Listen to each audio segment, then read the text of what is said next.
aspect of spaghetti western B grade movie shooting scenes was when the guy died, his legs always went in the air.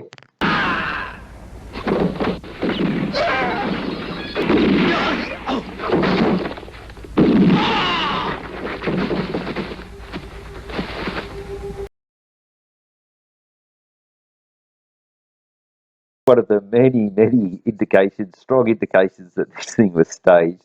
But there's also one particular aspect of the shooting scene that's just puzzled me.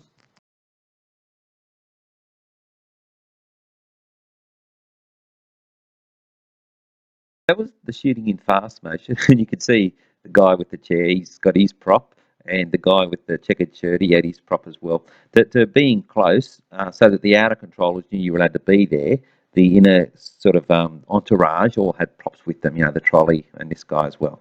So, but just watch it again in slow motion, I'll just point out a few things.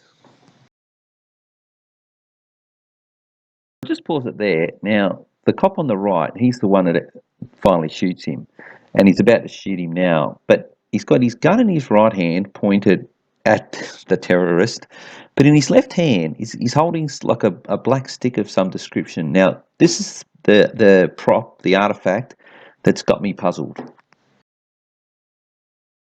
I'll get to the stick in a minute. Just pause it there. There's the other cop that's sort of in the melee right now, and he's got his standard issue tennis ball in a stocking weapon. No, that was a weapon that I've never seen police use that weapon before. Maybe it's just unique to Victoria. I've never seen a New South Wales cop pull out a tennis ball in a stocking in any situation.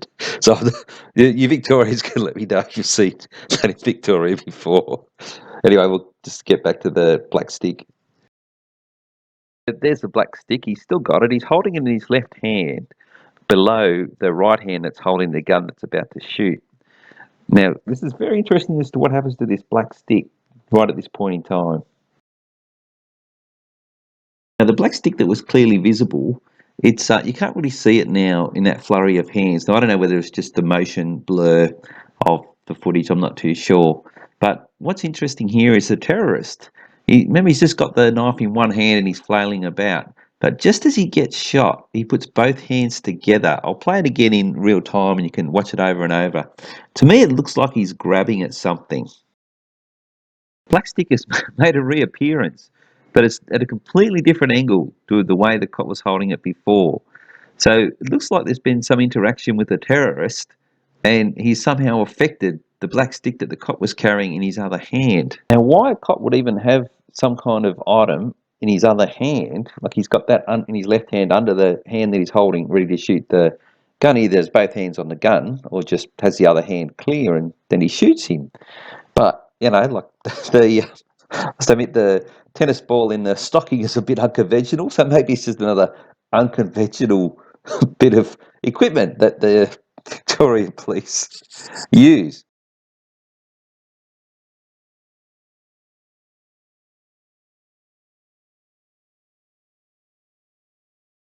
The actor that played a very main part, the cop, the shooter, he's now out of it. He's backs off. He knows he's not required anymore, and then the timing's perfect. The other cop car turns up, and they all take over, and we never ever see that cop ever again. Just before I just get to the final part of this video, I just want to point out that the footage that I used was from the Sun, and if you look there on the left-hand side, they've got Priceline is written backwards, and then the Sun is written in the right direction. So I was actually trying to get my bearings with where this footage exactly was, and it wasn't until I noticed the Priceline was back to front. And then I reversed the footage, then I then got my bearings. I don't know if they did that to confuse everyone, I'm not too sure. But yeah, it's just a little anomaly. So that's why the Sun goes backwards in my footage. I'll just play the footage with sound and everything, and just watch to see if you think that the actor playing the terrorist seems to be reaching out to grab something near where the gun of the officer firing the shot, the actor playing the officer, fires the shot.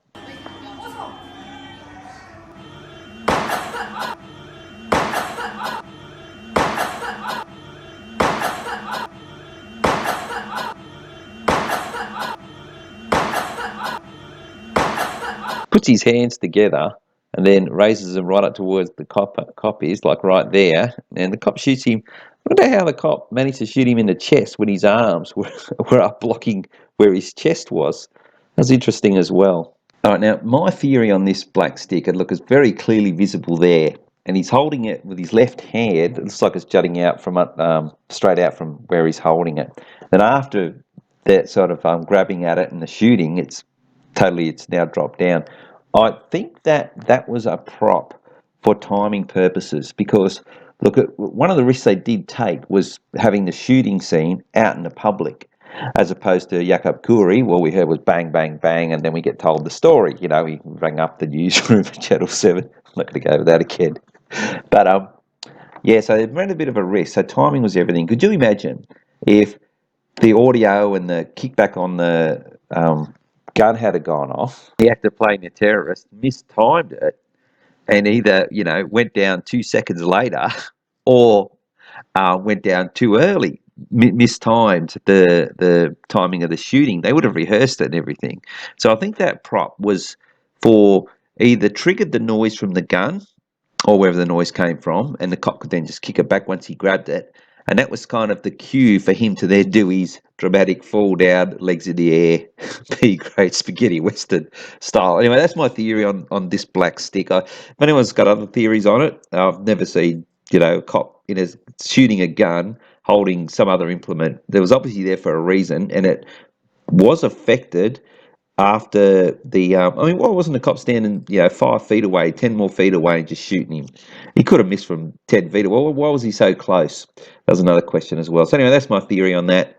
Look, just back to his dramatic fall, where his momentum was going forward, that he got shot. Now the bullet didn't seem to knock him back. He still went forward a bit, and then he's like turned with his legs, and then he looks down on the ground at the spot that's probably marked for him to fall down. But also, he doesn't drop his knife. He holds the knife.